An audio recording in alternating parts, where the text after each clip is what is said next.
அனைவருக்கும் வணக்கம்.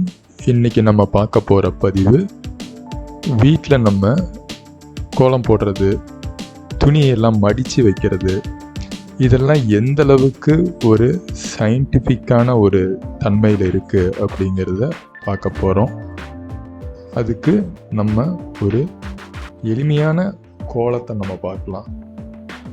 கோலம் போடுற ஆரம்ப கட்டங்களில் குழந்தையாக இருக்கிறப்பையோ அல்லது பழக ஆரம்பிக்கிறாங்கங்கிறப்பையோ அல்லது ரொம்ப அவசரமாக இன்றைக்கி கோலம் போடுறோம், என்ன கோலம் போடுறதுங்கிறது தெரியல அப்படிங்கிறப்பையோ ரொம்ப சுலபமாக எல்லாருமே வீட்டில் போடக்கூடிய ஒரு கோலம் இந்த நட்சத்திர கோலம். அதை நம்ம இப்போ போடுவோம்.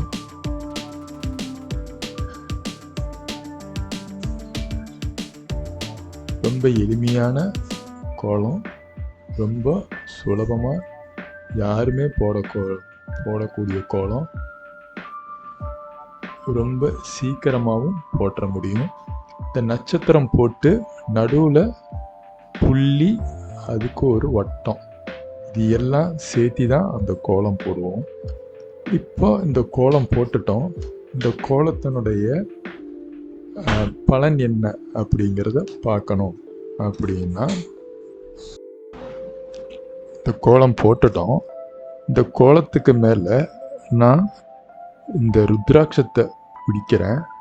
பிடிக்கும்போது பார்த்திங்கன்னா இது கிளாக் வைஸாக அந்த கோலத்தை சுற்றி நல்ல ஒரு வேகமாக சுற்றக்கூடிய தன்மையை நம்ம பார்க்க முடியும். ஒரு சாதாரணமான வெள்ளை பேப்பருக்கு முன்னால் வச்சோம்னா, இப்போ இதே பாருங்கள், சாதாரண பேப்பர் முன்னால் வச்சுருக்கோம், ஆன்டி கிளாக் வைஸாக சுற்ற ஆரம்பிச்சது லேசாக. ஆனால் அதுக்கப்புறம் முன்ன பின்ன மட்டும் ஆடுது ஒரு வெள்ளை பேப்பருக்கு முன்னால் வைக்கும்போது. இதுவே அந்த கோலம் போட்ட பேப்பருக்கு முன்னால் கொண்டாந்து வச்ச உடனே அது வேகமாக கிளாக் வைஸாக சுற்றுறத நீங்கள் பார்க்க முடியும்.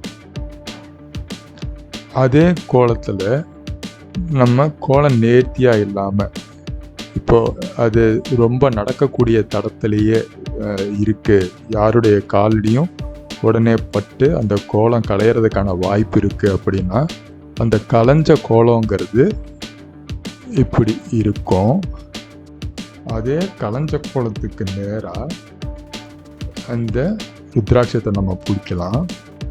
பிடிச்சோம்னா அது ஆன்டி கிளாக் வைஸாக சுற்றும். அதாவது எந்த தன்மையுமே இல்லாத ஒரு வெள்ளை பேப்பருக்கு முன்னால் வச்சப்போ அது நேராக ஆடுது, ஒரு கோலமாக போட்டிருந்தப்போ கிளாக் வைஸ் சுற்றிச்சு. அது ஏதோ ஒரு காரணத்தினால அது களைஞ்சிருந்ததுன்னா ஆன்டி கிளாக் வைஸ் சுற்றுது. இதை நம்ம பார்க்குறோம். இதே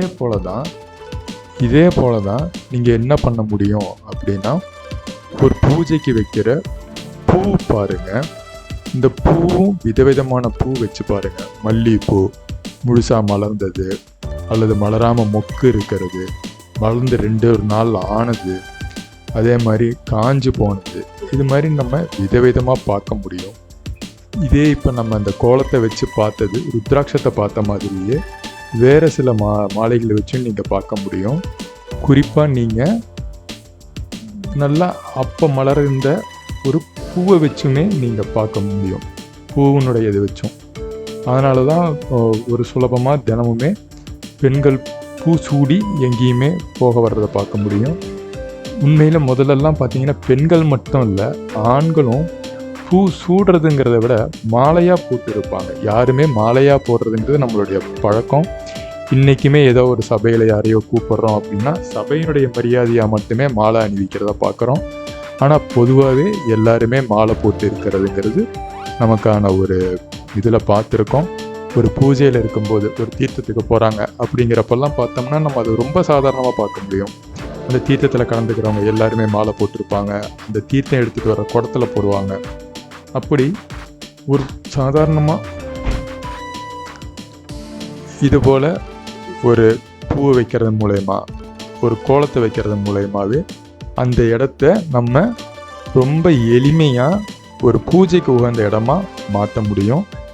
இதே போல தான் பூஜைக்கு உகந்த இடமா மாற்றுறது மட்டும் இல்லாமல் ஒரு இடத்த சுத்தமாக வச்சுக்கிறது, இப்போ நம்ம பார்த்த மாதிரி இந்த களைச்சி விடுறது இல்லாமையோ, துணிமணிகளை மடித்து வைக்கிறது, களைச்சி வைக்கிறது, அந்த மாதிரி விதவிதமாக வச்சு பார்த்தோம்னாலே ஒரு இடத்த நம்ம தூய்மையாக வச்சுக்கிறதுங்கிறத நம்ம கண்ணுக்கு தெரியாத விதத்துலேயும் தூய்மை நம்மளை எந்த அளவுக்கு தாக்கத்தை ஏற்படுத்துதுங்கிறது இது மூலயமா பார்த்துக்கலாம். மீண்டும் வேறொரு பதிவில் சந்திப்போம். அனைவருக்கும் வணக்கம்.